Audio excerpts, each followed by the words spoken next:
Welcome to a new edition of the Neon Jazz interview series with Los Angeles-based veteran jazz trumpeter Winston Byrd. On January 5th, 2022, we had an open and frank discussion about the world we live in, life in COVID times, his upcoming projects, and his well-oiled life in music. Over decades, he has built a reputation for melding his professional style to a wide range of musical genres, like classical, blues, pop, jazz, and improvisation. He has been performing since the age of 17 and devoted himself to music in both the studio and performing live with legendary cats. His stories are quite epic. Enjoy. Hey, thanks for taking a minute out for the show. I appreciate it. Yes, sir. I guess before we get to projects and what's been going on, the elephant in the room is really COVID. So since March of 2020, everything's been kind of turned upside down. How have you been doing creatively and otherwise to kind of get through what we've been living through lately? Since, I guess we're going to start at March 2020, at the beginning of it, I didn't know what to expect. A lot of my friends, a lot of my peers, a lot of my detractors, everybody was mixed. Then June happened. Actually, June 28th, my brother died. And from what it seemed like, it was COVID related. He worked for American Airlines for 35 years plus. And that pretty much sent me and everything into pretty much a spin. From there, it wasn't so much about my career, my music. It was about my parents at that point. I had pretty much left my house in LA and went home to look at, to go through the whole motions with them and laying my brother to rest, which we brought him somewhere else. That he always wanted to go to California. And so we laid him to rest by me, actually close to me. I was just talking about this to some friends that 2020 was kind of like a blur to me after my brother died because I was just going in so many different directions. I was starting to work again. I was doing a lot of studio stuff remotely. One of the things I'm very proud of, that I've been in the band called The Nasty Delicious, led by world-renowned comedian, actor, musician, great brother, dear friends of this family, Craig Robinson. He was even there for me when my brother died, and I'm never going to forget that, as were a lot of the guys in the band and a lot of LA musicians that I hold very dearly to me, Al Starks, Leslie Benedict, great players. What was so surprising was, it was a blessing, actually, that out of nowhere, this New Year's Eve gig came up, and it was for Fox. We were actually the house band for Fox's New Year's Eve with Ken Jeong and Joel McHale.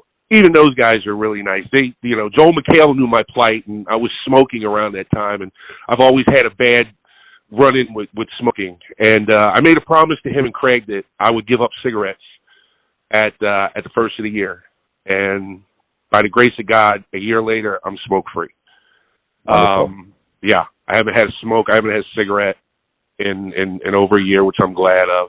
I'm thankful to those two and my bandmates for pushing me to just get it all straight. And as another friend of mine said, you needed to win after everything that you went through. Because it was not only that, Joe, I was dealing with a situation in LA that was brought on by other musicians that was very racially tinged, and I was fighting with that at the same time that, right around my brother passing. All of that it just became like a whirlwind. I found something so interesting that I posted on my Facebook. If you get to see it, I don't know if we're friends, but feel free to friend me. Sure. And it says, it goes by year, everything that literally happened to me. It goes, 2019 changed me. 2020 broke me. 2021 opened my eyes, and 2022 I'm coming back. This is my road back. I'm taking it one step at a time, a lot wiser, a lot smarter, because in this life, I'm going to be 50 this year.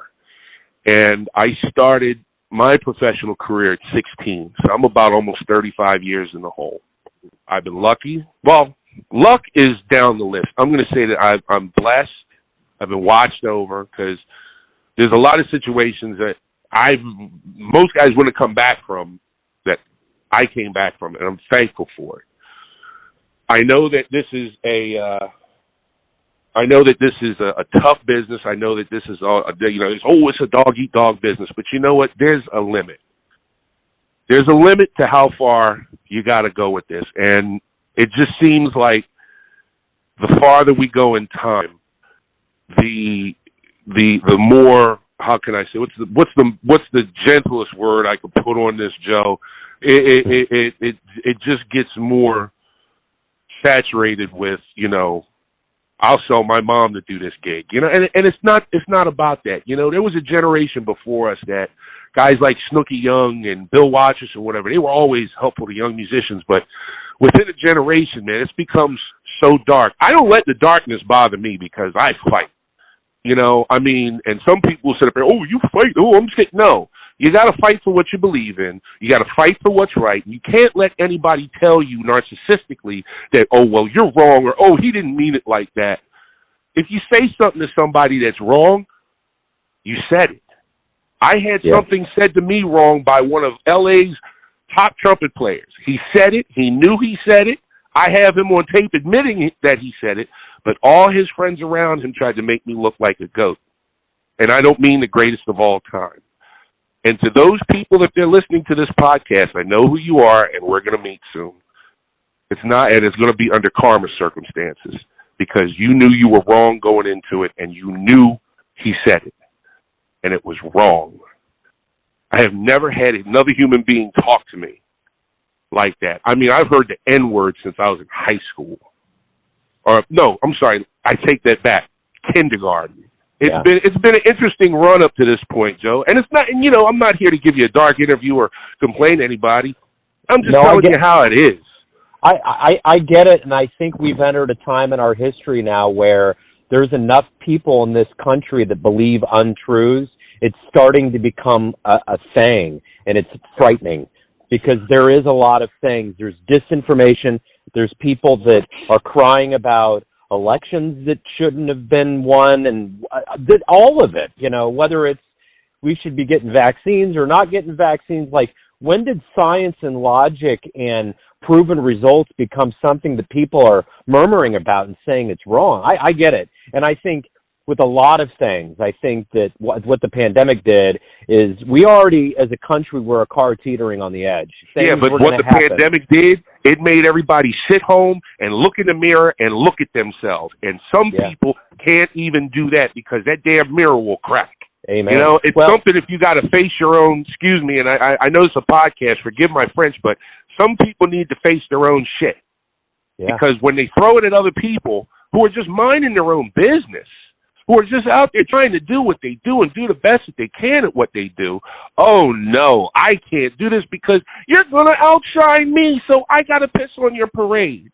Well, this is now January 5th, 2022, and I've made my bones on January 1st that the next ones that come over to either you come right or there's going to be a problem. Yeah. This is not a threat. It's just a promise. I treat everybody with love and kindness, but I've been bitten my ass so many times to where I'm just like, no, hey, well, if you can dish it out, you better be able to take it because I'm going to throw it back, and it's not going to be pretty. I understand. Well, and so speaking of things that are going on, do you have any new projects that are in the works right now for a new year? Right now, right before COVID hit, I was working on a project. It was a tribute to Chuck Mangione, and what we were doing was going back over his career and like going and digging out tunes when he was with Art Blakey and the Jazz Brothers, to say, he just didn't fall out of the sky with, Feels So Good. We wanted to give you a history.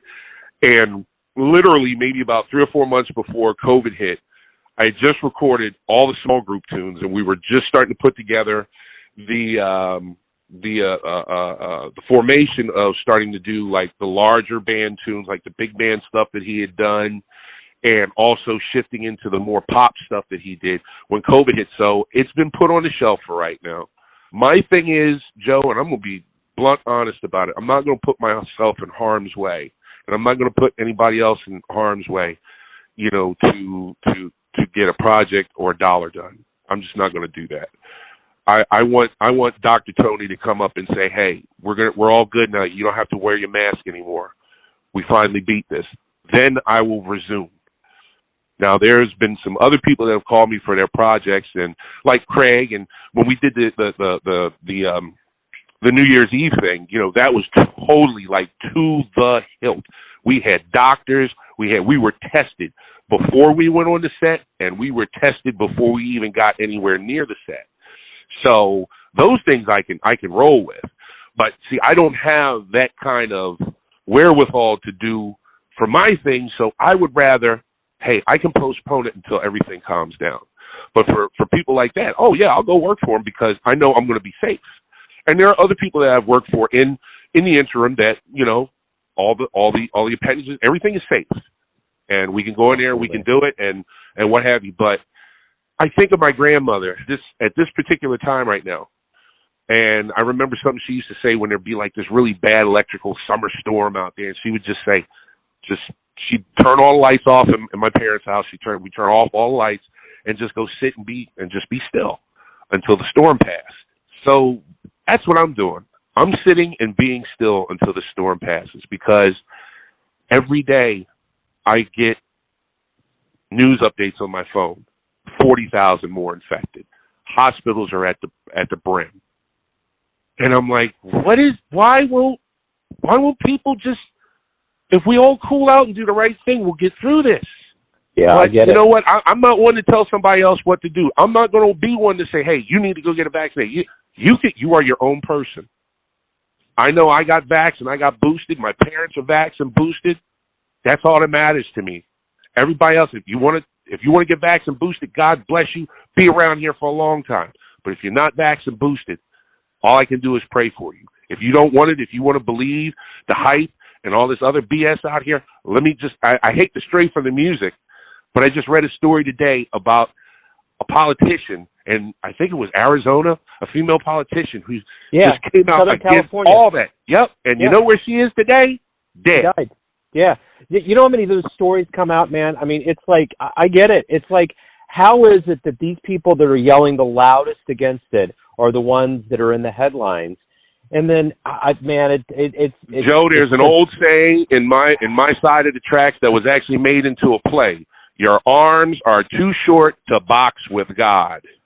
You know what? Every time I've ever seen anybody or heard somebody thumb their nose at God, I start stepping away from them. I'm like, let me go over here, step over by the wall, because when that lightning bolt comes, I don't want to get singed, Yeah. So I mean, I don't go too much off topic, but the world today, man, I mean, it's just, and now we're looking at the music end of it, and I just found out a few minutes ago, and I agree with Naris. We must postpone the Grammys. Mm-hmm. So they have just been postponed. It needs to be. I mean, how are you going to have them when just a few days ago at the Rose Bowl, and I had to go to the store, and I rode by there, and all I could hear was, and I got home, turned the TV on, I didn't see one mask. Yeah. I said, okay, all right. Yeah. As my grandmother used to say, a hard head makes for a soft ass. I can't, it's not my place to tell people what to do, but it just seems that we're at a point now where if we don't come together, this shit's going to be around for a long time, and it's going to divide us even farther and farther and farther and farther apart. It's going to divide us politically. It's going to divide us socially. It's going to divide us musically. It's going to divide us artistically, and it's going to divide us humanly if we don't just stop acting like asses about it. We're paying attention to the wrong shit. Who gives a damn about the Kardashians? Let's give a damn about the human element, and let's all get well. Absolutely. Amen. We're living in a musical society where these young upstarts know absolutely nothing about Red Garland and Wynton Kelly, but they're saying, hey, give me a record contract because I just graduated from school hot, and I'm the baddest thing since sliced bread. Okay, well, who you played with? And that answers a question right there. But, it's to each his own. I've done well. I'm going to keep doing well. I got my own lane. But I look around me and I just see chaos, and it saddens me because I see too many people that want what somebody else has, and I see too many people that are willing to throw their own whatever under the bus just to get ahead of somebody else instead of working for it. My parents are blue collar, and they taught me and my brother that hard work and getting somewhere in life. That's not what it is now. It's not what it is now. And sorry to say that, and I still try to believe that it's that, but it's not. When you have American Idol and The Voice and all that, everybody wants instant fame. Put it in a microwave, 30 seconds. You're the biggest thing since sliced bread. But here's the caveat. It's going to be that way tomorrow. Because if somebody does what you did and does it better than you, you're old news. So was it worth it? We persevere, and I'm thankful that I made it this far, Joe. Yeah. I'm in the same boat. I'm 49. I'll be 50 this year. I understand. I feel it. I see a lot of this. It's strange, man. You know, I mean, we used to hear older generations talk about how the newer generations changed, but I don't know that we've seen a sea change as much as we have maybe even in just the last few years. Like, there's things that are happening right now that, I mean, when there used to be political discourse and things that were going on, it was like, you know, there was a respect. Even if there was differences, you know, I used to be able to do that with people that were different political lines, but now it's volatile. People are just out to lunch and believing total, complete falsehoods. And it's like, it's like a weird version of the Matrix that's happening. Like, when did we get here?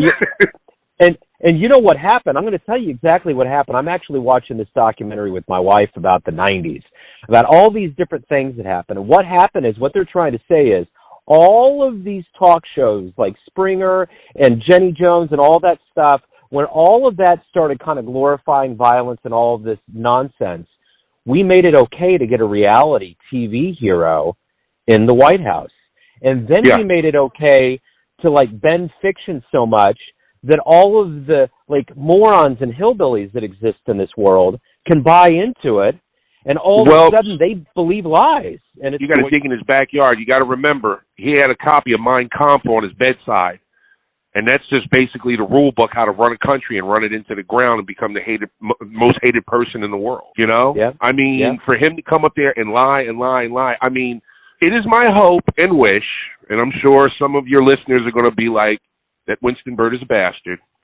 It will behoove me with such great, great happiness to see Rudy Giuliani and the Kraken lady and a whole lot of them either end up broke and destitute or in some kind of penal facility.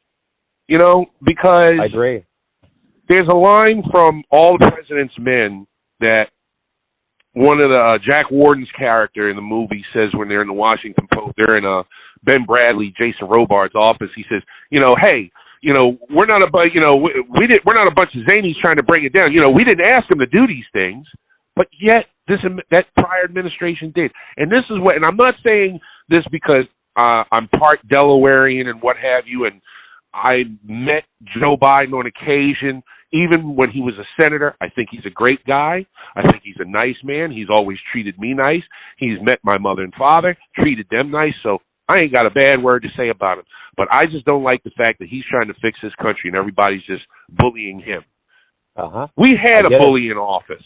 And you know what? That bully's going to get his ass kicked by the laws of this government soon enough. I mean, this is just ridiculous. What our country has been reduced to and how the world looks at us. Vladimir Putin is sitting there laughing at us. Angela Merkel was like, Jesus, God, can we help him some kind of way? Boris needs a haircut and a comb. You know? I'm serious. He needs a haircut and a comb. You know, I mean, this is somebody that just doesn't take his, you know, when looks at him, it doesn't take his, you know, his look seriously when he goes out in the morning. I mean, it just behooves me there looking at him. It's like, wow, that's disheveled. It's like, what does everybody say? I mean, Xi Jinping, you know, he's just like, I'm just waiting, but he needs to back off a little bit too. Vladdy needs to back off. You know, this is not, you know, this wasn't, you know, 4 years ago where it's like, oh, do whatever you guys want. No. Joe's not to be messed with. That's why when he had that talk, back off Ukraine. That's all I'm going to tell you. You want to find out? Find out. That's true Delaware response. If you step over the line, you're going to find out how far my foot goes in your ass. And you know what? I'm with it. It almost seems like if you froze somebody, like let's say Ted Williams, and we thaw him out, we bring him back to life and say, listen, this is what's going on right now. They're going to think it's a Mad Magazine issue. They're going to be like, there's no way. I mean, if I would have hung out with my friends back in the late 90s when I was in my 20s and said, listen, the world's going to become this when 2020 begins, none of us would have believed it. It would have been completely unbelievable. But let me put it to you this way. I met Donald Trump in 2002, face to face. Oh, this is going to be a story for definitely for this podcast. Yes, ladies and gentlemen, I met Donald J. Trump 2002 at NBC 30 Rock. It was Usher's 21st birthday party, and I got called from a dear friend of mine that knew another gentleman who was in high position to grant me this, and I was like, okay, great. So I put together a really crack big band, got all my friends on it, everything, what have you, and we're playing, and I'm looking out in the audience, and here's Naomi Campbell and Mariah Carey and Patti LaBelle, who remembered me from playing in her band. She's like, oh my goodness, I thought that was funny. Every Star Jones, everybody was there, and Donald Trump. So I'm in front of the bandstand. I'm just, band leader. I'm looking out, just checking out bands playing. And I see him coming. He sits down, but I notice his date doesn't sit down. Damn near the whole time he was there. But he got up and came over to me, and he asked if the band knew A-Train, which I was like, sure, Mr. Trump will play it for you. And I had the solo in it. Do you know that this man proceeded to talk my goddamn ear off as I was playing the solo? Everybody was behind me looking like, what the hell was he saying to you? I was like, I don't know, man. He's just in my ear. And it was like, and when I got done, I was like, man, it was really nice meeting you. It was really nice talking to you. Get the fuck away from me. It was, I was just, yeah. I'll never forget that. I mean, I was nice to him. I was just being, I thought he was a nice guy until he opened his mouth. And then it was like, well, and then when he ran for president, I figured, hey, this is going to go over. Like, my heart was on Hillary. Yeah. And that was, I'm not gonna bullshit you at all, man. I called my father that night and told him I was scared. Yeah. And my father told me, he said, son, don't be afraid. Don't be afraid. Yeah. Don't be scared. That was the one time I'm a man, and I'm telling him that I'm afraid that this goddamn lunatic has just become leader of us. Oh yeah. And the one thing, the one thing I want people to remember, if he wasn't president, COVID would have never made it to our shores. Never. And I'm saying that. And if somebody else, you can take it up with me. If Hillary had been chosen to become the leader of this country, COVID would have never made it to our shores. And I'll bet every damn thing that I own on it. You know what? My son is 17 now. He has special needs. He's on the autism spectrum. And It's been heartbreaking to watch all this unfold. And I have a stepdaughter, too, who's like going on 30. She's 16. So very, very polar opposites. But both it's got to be harmful to him because you're keeping him inside and he can't interact. Well, this is it. Yeah, when this all happened, he loves school and baseball. And I'm like, two of the things that he loves the most are going down. But so much has changed since then. But I remember we finally got to a point about 8 months into this, and he said, Daddy, what does COVID mean? And I explained to him that it's a Chinese airborne virus and it's the 19th. And I said, I'm going to explain something to you right now. And I went through the whole thing. I said, of everything that I don't understand about what's going on with this virus, I will tell you one thing right now that I know for sure. Without a doubt, Donald Trump is the reason why this virus made it over here. They used to have an office under Obama, and they defeated 17 and 18. And it was very clear that they hit it on the shores way far away from this country, and this dumbass comes in, dismantles the office, ridicules the World Health Organization, and does everything that an idiot would do out of a dumb book. And he completely brought this here. And I said, if anything that you need to know about COVID for the rest of your life, this is 100% Donald Trump's fault. And that's what I told my special needs son that's having a hard time grappling with what's going on in the world. Absolutely. And that was the only thing I could tell him 100% for sure. So I get it. I believe it. I buy it. and it's unbelievable. Yeah, and the one thing I don't want to come up in here and do, my brother, is bash Trump supporters, because you know what? If there's any listeners out here that are Trump supporters, God bless you. Follow him all the way. I want you to, because I guarantee you, when the day comes, and it's going to come, that the light comes on and you see him for what he really is, may God have mercy on your very soul, because it's not going to be a pretty picture when you see him and his family and everyone around him for what he really is and what he thinks of you. That's going to be a very bitter pill to take. But until then, follow him all the way. Yeah. I want you to. Because you, in this country, in America, you have a right to believe in who you wish to believe. That's your given right in the United States of America. You can back any politician that you want. That's your given right. It was fought for that right. But when you go over that cliff and he's in front of you with his wig just waving in the air and you're getting closer and closer to plummeting to earth, just remember the words that I told you in this podcast. And I'm going to pray for you. Because when the day comes, Joe, that this country and the world, well, most of the world knows what he is, but those that are blinded by the bullshit, when they see it for what it is, it's going to be a day of reckoning like you'll never believe. You're going to see people running from him in droves. Yeah. To say, I don't know why I did this. Yeah, well, and a lot of us, when it really got thick, because, he ended a lot of friendships. Yeah. He ended a lot of friendships, and there are people that I used to be great friends with until they got under his guise that I'll never speak to again. But there's going to come a day where it's like, hey, man, look, I'm really sorry, man. I wasn't myself, man. I know I was following him, but, can we be friends again? And see, at that point, I have to ask myself, after all the names you called me, after the way you slighted me and shaded me because you had your head so far up his ass, and then you want to come, pontificate about forgiveness to me. If you want to find out about forgiveness, go read the Bible. Don't tell me about it. I forgave you, but that doesn't mean I have to friend you. Yeah. You spoke your piece against me. That's never going to change. Words are like bullets. Once they go out, they can't go back. And I can take a broken friendship to the grave, because it only takes one time for a person to show me what they are. And a lot of his supporters and his people have shown me that. Yep. Absolutely. They certainly have. Well, I'll tell you what, we'll switch gears here to get into a happier place. And I want to know first and foremost with you, we all have this flashpoint with jazz when we get into it. How did that happen for you? How did this become your life?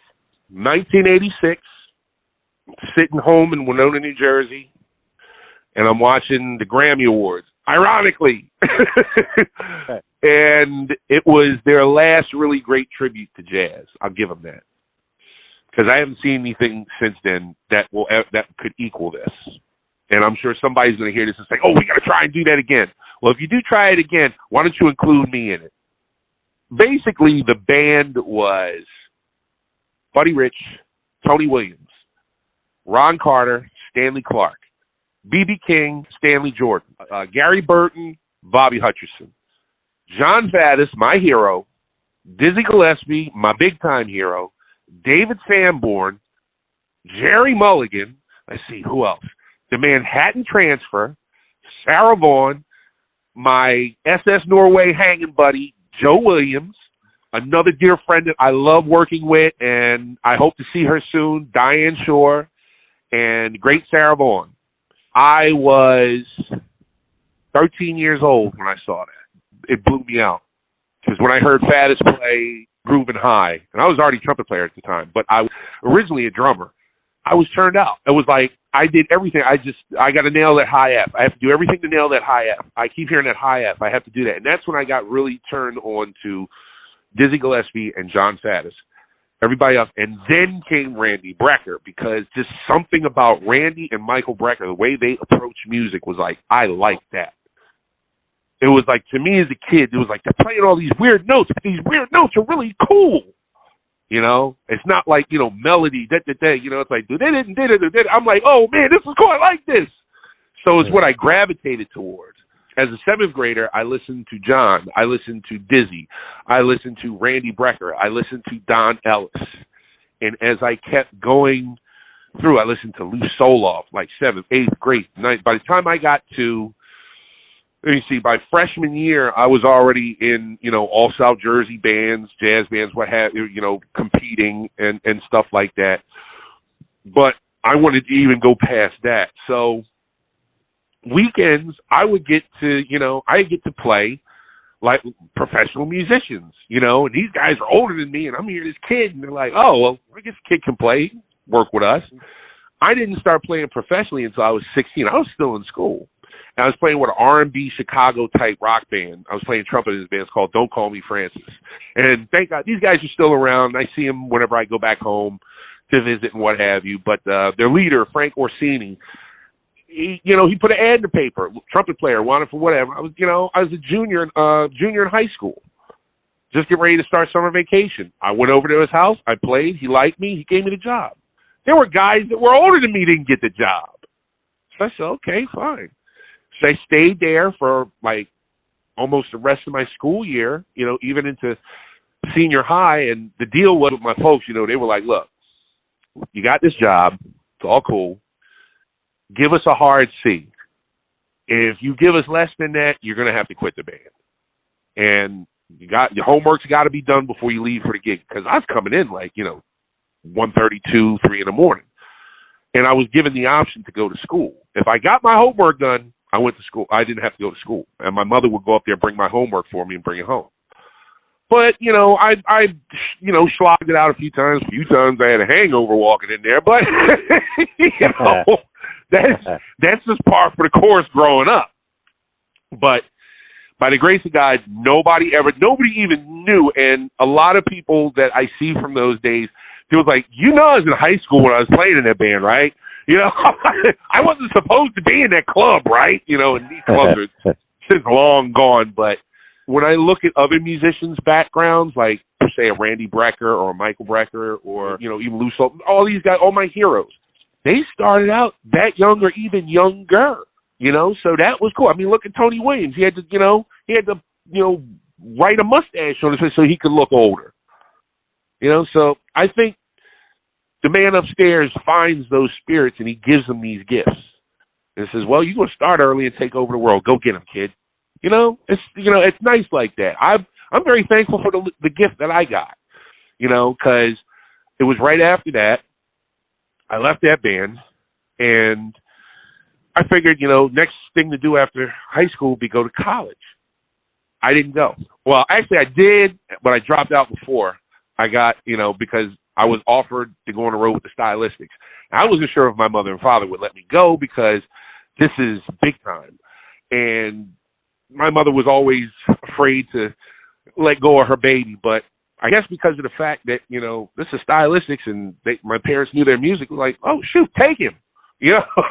So, and I still say about those guys, they taught me damn near everything I know and needed to know, because when I left them and went on to really go, I was seasoned. I was really, really seasoned. But for any musician out there that might be listening that knows this, the Chitlin circuit is a proving ground. I mean, it's not around really that much anymore, but for those guys who know about the Chitlin circuit, boy, oh boy, oh boy. I could write a book about it on it alone. And you learn a lot. You learn how to survive. You learn how to survive. You learn how to save your money. You learn how to try and keep the hell out of trouble as best you can. You learn life hacks. We were learning life hacks before life hacks became a term, like today. And we're talking 30 years ago. 31 years ago. I mean, cooking pot, you know, in your hotel room, or going behind a griddle and, you know, grilling steaks in your hotel room so you don't have to go out and spend, you know, $200 on dinner.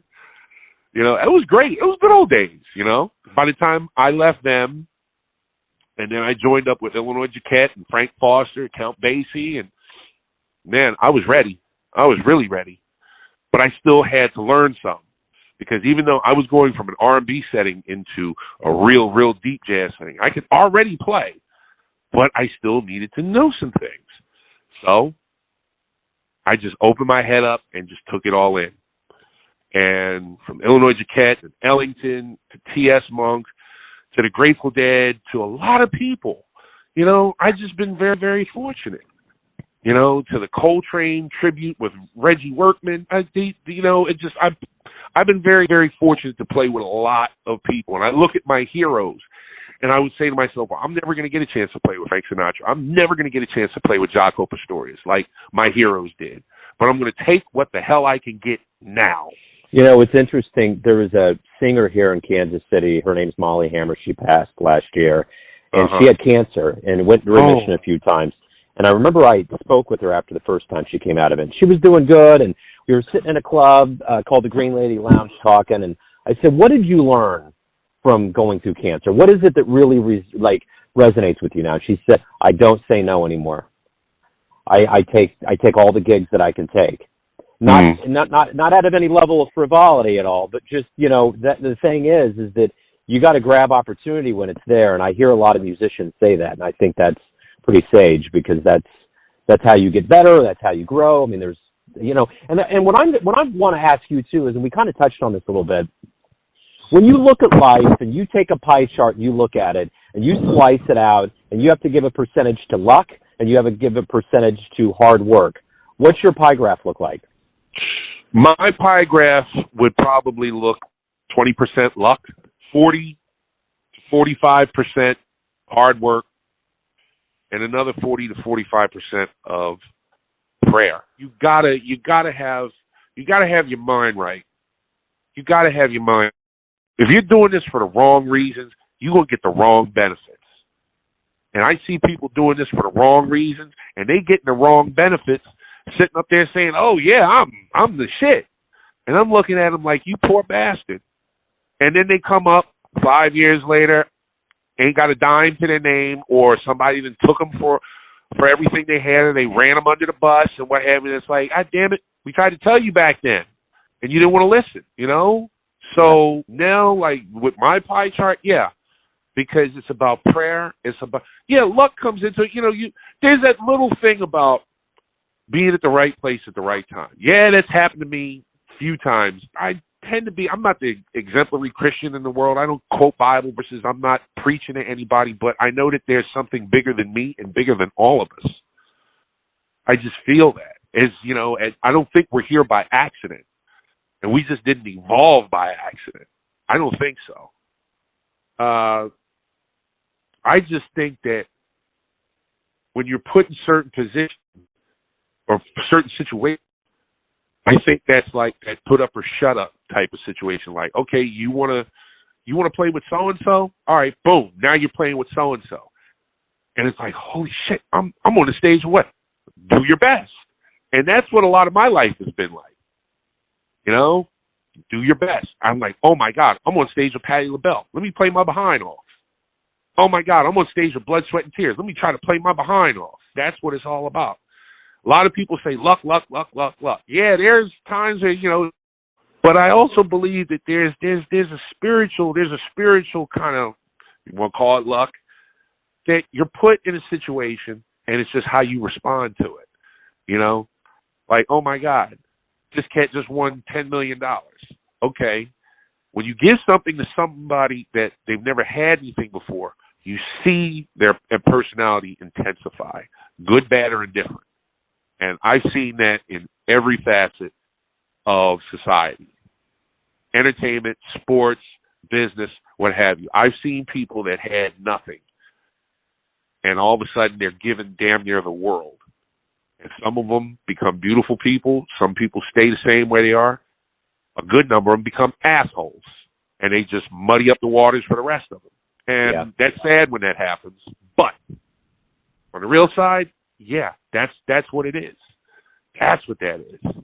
But getting back to the original thing, I believe in luck, but I also believe in doing the right thing, because if you do the right thing and you keep doing the right thing, you're going to get put in a position where somebody will look at it as luck, but it's just going to be a blessing to you, Absolutely. You've been at this for a long, long time as a professional. Oh, Jesus.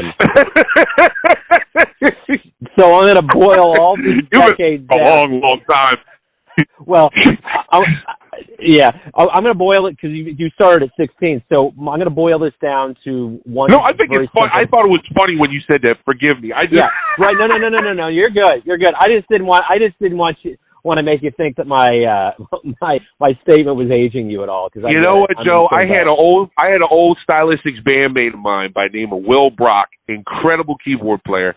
I think he's playing with either I think he's playing with Richard Elliott, somebody like that, but he's an incredible keyboard player. We were in the stylistics together as teenagers, and I remember he got on the band a year after I got on, and he wished me happy birthday the other day. He said, "Happy birthday, old man." I was like, Jesus! And I had to say, "Old man." I said, yeah, well, you know what? I was the youngest guy in the band till you showed up, so.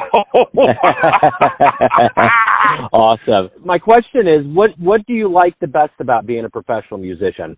What's the most enjoyable part of it?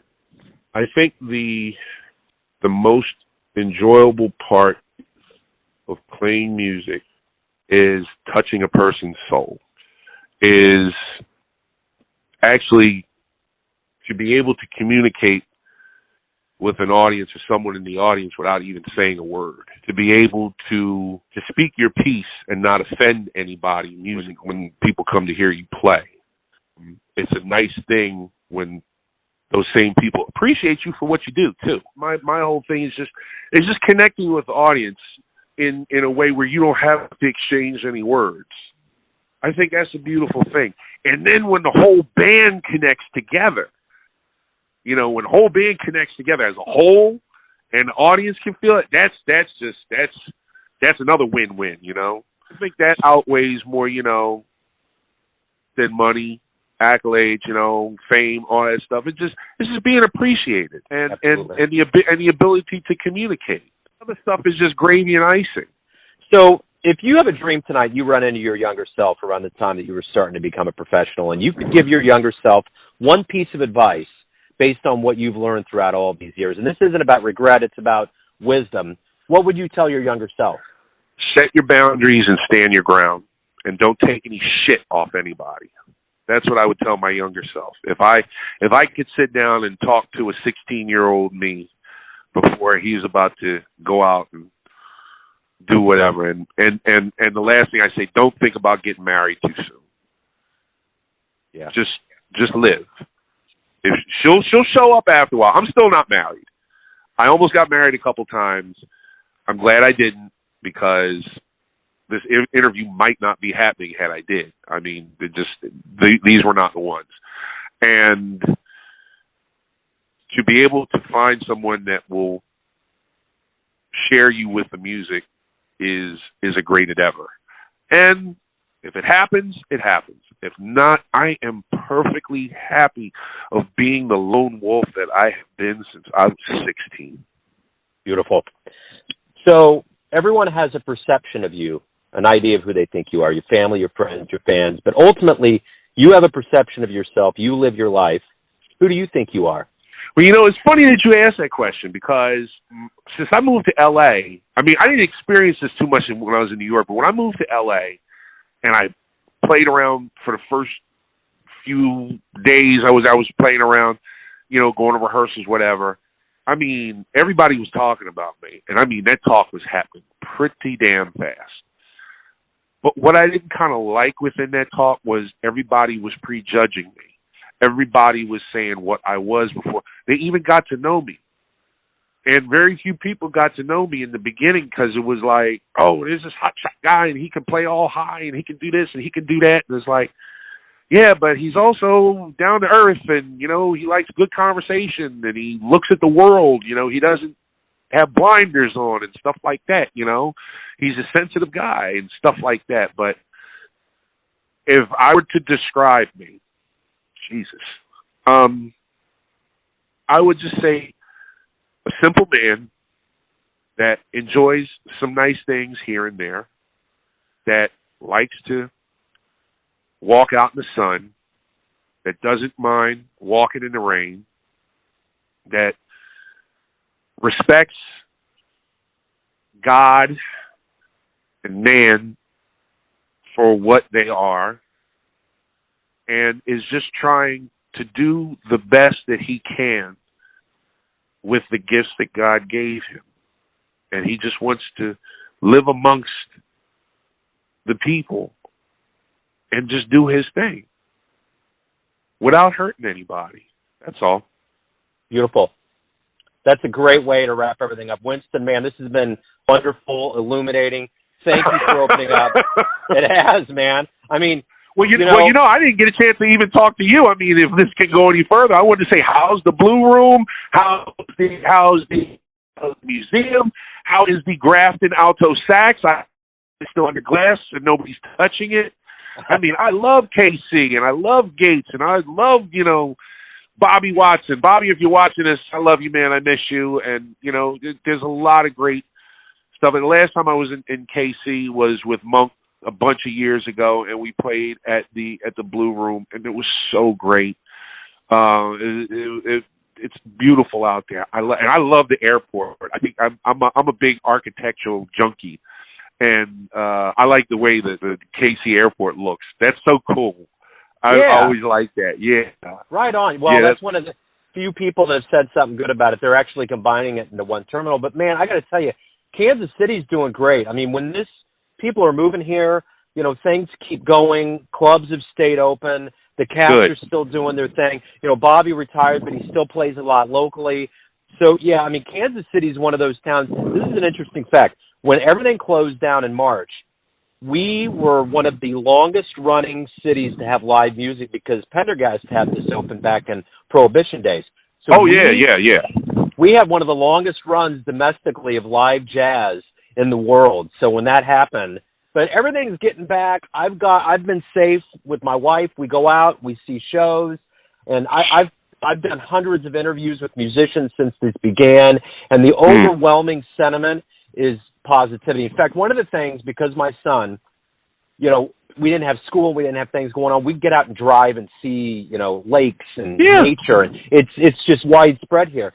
And I would put the interviews on speaker for my stepdaughter and for Miles, and they got to listen to all these jazz musicians, and that really pulled us through this pandemic. So I can unequivocally say the timbre and tenor and positivity that came from the voices of the world of jazz was so therapeutic to my kids. They got to see what I love to do, but they also got to hear all of these wise, wisdom-filled rhetoric conversations. I mean, I always imagine that jazz cats are like the Jazz Jedi Council in Cloud City and Empire Strikes Back. They're all up there. They're in their turbans. Let's see. Who would be sitting on that council? Bobby would be sitting on that council. George Cables would be sitting on that council. Let's see. Who else would be sitting on it? John Faddis would definitely be sitting on that council. My goodness. Randy would be. Sonny Rollins is definitely sitting at the high chair. In the highest chair of that council, most definitely. We're all the guys, trying to earn our stripes under those guys. And again, for those that are listening, I hope that this was not too dark, but we got to say these things. We have to say, we got to say these things, because if you keep them bottled up inside you, these are the things that cause cancer. These are the things that cause leukemia. These are the things you have to get that stuff outside of you. You have to speak. You have to say. But it's not about, let me just say all these nasty things. It's not nasty things. It's like we gotta learn to really love each other again. We're gonna have to relearn how to love each other again. Yeah, we're going to have to relearn how to do that. I don't see any other way. No, I don't either. And there's been interviews that have started off where politics have happened, and it's like, we got to cut all that out. We can't do this. Well, this was wonderful, and I think it's very fitting. And I've been very careful on my end not to get too political and, alienate and do anything. But you're right. We have to get this out. Whether an artist does it in music or people do it in words, this, especially during this time, when I think about the 60s and all of these revolutionary periods in our history, this is the time where it's like, you know what?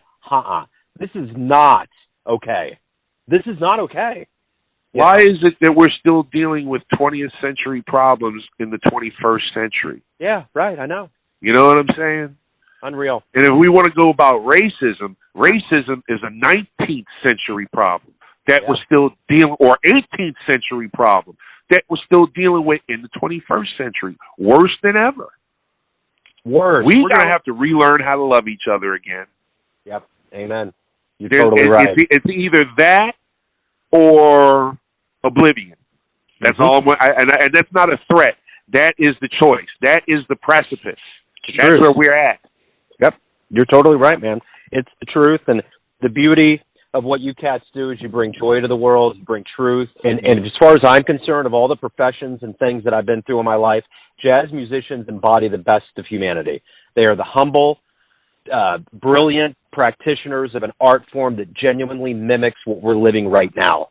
You all are thrown into the unknown, and you have to make it sound beautiful, and that's what we're doing right now in COVID. And that's the thing that I think I have embraced and appreciated so much out of the jazz community. You know what's something, I appreciate you saying that, because as Dexter Gordon once said, we are those that we can pull something out of nothing and give it right back to the audience.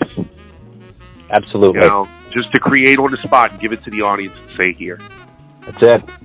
Absolutely. Winston, it's been a pleasure, man. Thank you for opening up. I appreciate it. Good luck as we move forward, and hopefully I see you live here in Kansas City at some point. Yes, you will. You will. Yes, as soon as we get things going again, once we really get a hold on this, Casey is definitely going to be one of my stops, and to come out there and see you. And hit me up on Facebook, say hello, check out the iTunes, what have you. Come to a Craig Robinson show if you can. I'm usually running with somebody. If I'm not running with Craig, I'm running with somebody else, or here or there, what have you. So it would be great to see your faces again without a mask. Hopefully, let's beat this damn COVID into the ground so we can love each other again, so we can hug each other again, so we can kiss each other again, so we can touch each other again. Thanks for listening and tuning in to another Neon Jazz interview, where we give you a bit of insight into the finest cats in Los Angeles, New Jersey, Kansas City, and spots all over the world, giving fans all that jazz. Thanks to Winston for his time, music, and cool. If you want to hear more interviews, go to Famous Interviews with Joe Domino in the iTunes Store. Visit Neon Jazz at youtube.com, and for everything Neon Jazz all the time, go to the neonjazz.blogspot.com. Until next time, enjoy the jazz, my friends.